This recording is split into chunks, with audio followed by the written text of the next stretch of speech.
In the red earth heart of Nsukwa, beneath the slow-turning skies of Delta State, there was a silence older than the oldest tree. They said the land remembered. They said the soil kept secrets. And in the quiet village paths of Nanika South, the elders often whispered, "Every kingdom has a keeper, and every keeper carries a burden." The kingdom that spoke in whispers, Nsukwa, was not the kind of kingdom that announced its strength with drums. It breathed power softly through sacred forests, ancient streams, and the trembling leaves of the Oji tree that stood in the palace courtyard.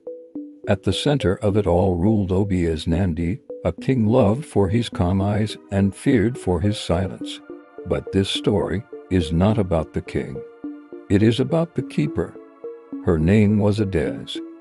She was born on a night when lightning split the sky but no rain fell. The midwife said she did not cry when she entered the world, she listened. And that was the first sign. The gift no child should carry by the age of 7, Adez began to see what others could not. She felt sorrow before it happened. She sensed betrayal before words were spoken. When a child would fall sick, she would sit outside their hut the night before, staring at the moon as if arguing with it. The elders called her Oninchobi, the keeper of emotions, because she did not just feel her own pain. She carried everyone's. When a widow wept, the daisy's chest tightened. When a farmer rejoiced at harvest, warmth flooded her bones. Nsukwa did not understand her, but it needed her, and deep in the sacred grove beyond the river, something else knew her name. The shadow awakens. It began with dreams. The king dreamt of a crown sinking into black water. The villagers dreamt of faceless figures standing at their doorsteps. Goats refused to eat. Dogs howled at nothing. Then came the first death, sudden, unexplained. Fear crept into Nsukwa like smoke through a cracked wall. The elders gathered. The kingdom is under a shadow, they said, but Adez already knew. She felt it pressing against her ribs, cold, patient, ancient. There was something buried beneath Nsukwa, something that had once been sealed by sacrifice, and now it was waking, the secret of the first king in the oldest shrine. Hidden behind layers of chalk symbols, Adez found the truth centuries ago.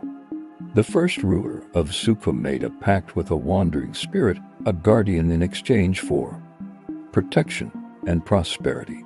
But guardians do not protect for free. Every generation, one soul must carry the emotional weight of the kingdom, absorbing its hatred, envy, greed, and grief. If the keeper fails, the spirit feeds directly on the people. Adez was not chosen by accident. She was born for the debt. And now she was weakening. Because the kingdom's pain had grown heavier than ever before. Jealousy between brothers.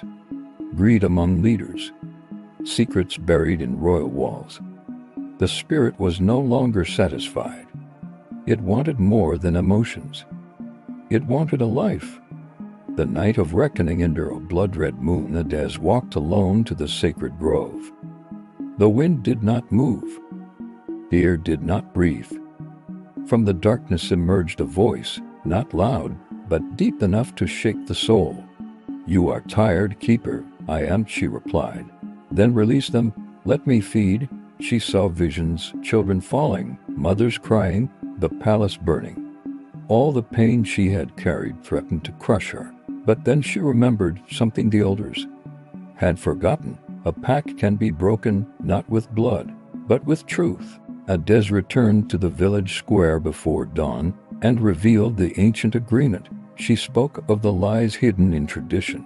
She exposed the fear that had ruled them for generations. For the first time in Nsukwa's history, the people wept together, not separately. Together, they confessed grudges. They forgave debts. Brothers embraced. The king bowed before his people. And as the sun rose, Adez felt something shift. The spirit screamed, not in rage, but in starvation. Because unity leaves no feast for darkness. The shadow dissolved like mist under morning light. The keeper's peace Adez did not die. But she was never the same. The weight she carried became lighter, shared among hearts willing to heal. Nsukwa changed after that day, not because the spirit was gone, but because the people understood something deeper. A kingdom does not fall from enemies outside its walls. It falls from the emotions it refuses to confront. And somewhere in the quiet paths of Nsukwa South, when the wind moves through the trees just right, elders still say, "The keeper taught us that the strongest shrine is the human soul."